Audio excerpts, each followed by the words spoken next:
Welcome to Office Talk. Today's question is, what's your program design fundamental checklist?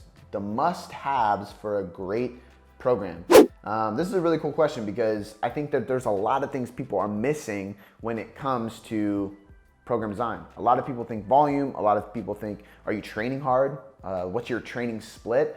But they don't think about movement capacity, movement patterns, posture, alignment, energy systems, so many different things that I think are very crucial for a well-rounded program. I can't cover everything in a quick 5-minute video, but I can cover as much as possible so you get a good idea of what to explore and start looking into to better your skill around program design. So the first thing we have to look at is volume, because it is kind of like calories. If you are doing too much volume, you are going to burn out. Just like if you eat too many calories, you're going to gain fat. If you're not doing enough volume, you are not going to build muscle. You are not going to build strength. You are not going to be in the gym enough. That is your work capacity. Your results are a direct reflection of how much work you do, right? And it's a double-edged sword, because if you do too much work, you will burn out and you will get no results. But if you don't do enough, you're not going to go anywhere either. So the first thing we have to consider is volume.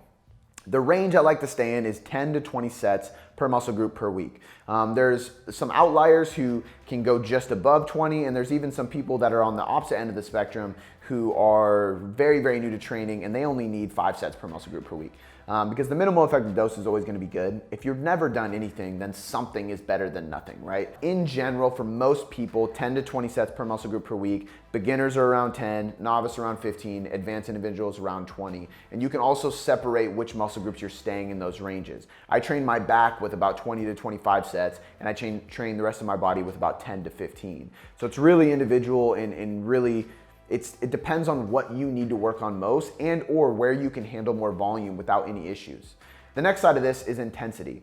You have to look at the way you are waiving intensity throughout the week. You cannot stay in the same rep range. I mean, you can, but it's not very beneficial. So what you want to do is have some days where you're a little bit lower rep range with higher intensities, some days where you're a little bit higher on rep range and lower intensities. So what that means is I might have a bench day twice a week. So I might bench press with dumbbells or barbell or incline or push-ups, anything. I'm doing a press for my chest.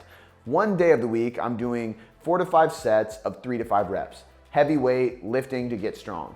The other day, I'm doing 4 to 5 sets of 8 to 10 reps. Hypertrophy.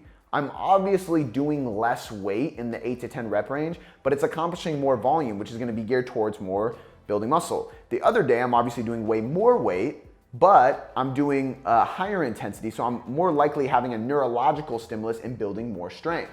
But the best way to build muscle is to have a wide range of rep ranges.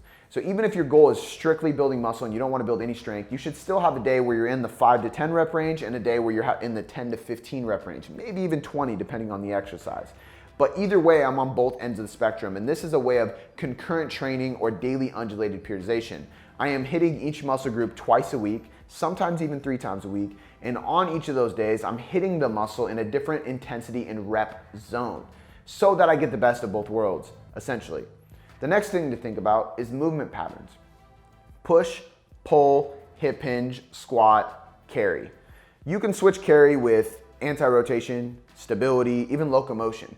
Different things, but that's kind of the bonus, right? Work your core, work your movement, work dynamic ability. But for the most part, push, pull, hip hinge, squat, those are the fundamentals. If we want to get fancy, I would throw a unilateral in there as well, which we'll talk about here in a sec. But the main point is that I'm focusing on movement patterns, not just muscle groups. If you are leaving out fundamental movement patterns, you are asking for less strength, less results, and more pains in your body. The next thing we have to think about is posture. Are you doing enough pulling? So if we do a ton of pressing, a ton of lateral raises, a ton of shoulder dominant things, shoulder, chest, abs, hip flexors, quads, where everything is in the front, I'm going to end up having a very protracted posture, right? I want to extend more. So I'm going to need to make sure I'm getting enough rows, probably 2 times as many rows as you're doing pressing. It's a very generic equation to do, but 2 times as much posterior as I'm doing anterior is usually helpful. Now there is some cases where people need to work on the front side more, and they will be totally safe and totally fine. Their posture won't be wrecked from doing that. But in general, we want to row just as much, if not more, as we do any pressing movements. And pressing includes the quads and squatting as well. The next thing we have to consider is energy systems.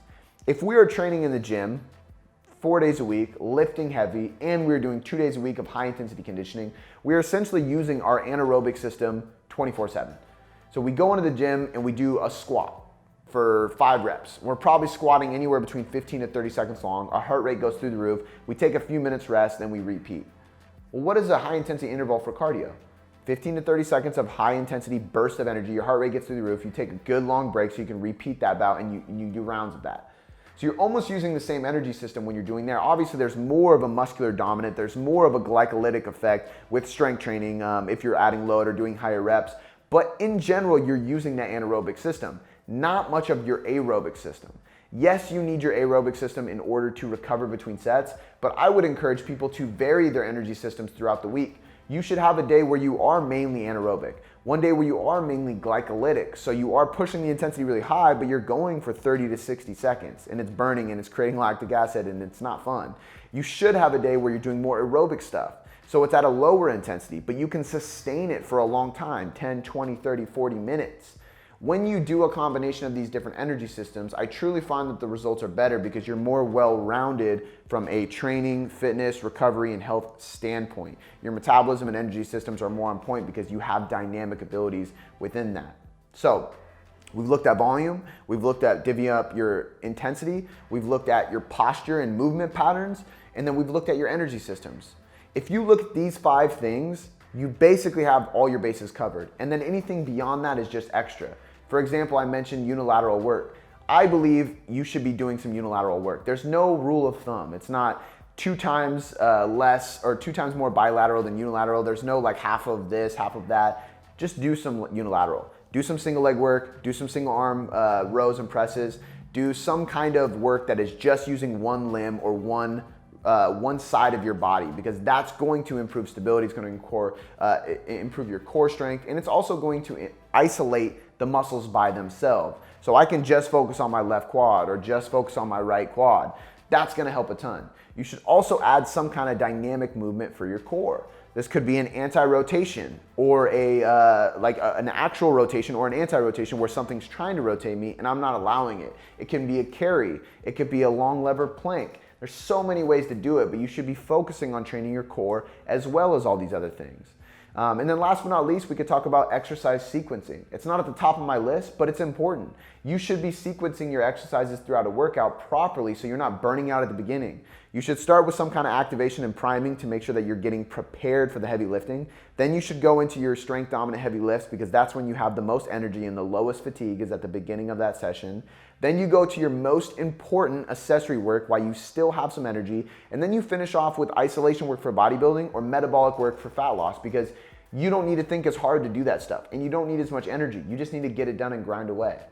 So that's kind of like my checklist. There's a lot involved there. We also have a seminar that is recorded. It's on the website. You can check that out and actually get an hour-long presentation of me diving into each of these things so you can take the notes and practically apply them into your program design. But for the most part, take those 5 to 10 things that I just mentioned, overlook your program that you are doing right now, and make sure you're checking off those boxes. And if you're not, reconsider the training program you're following.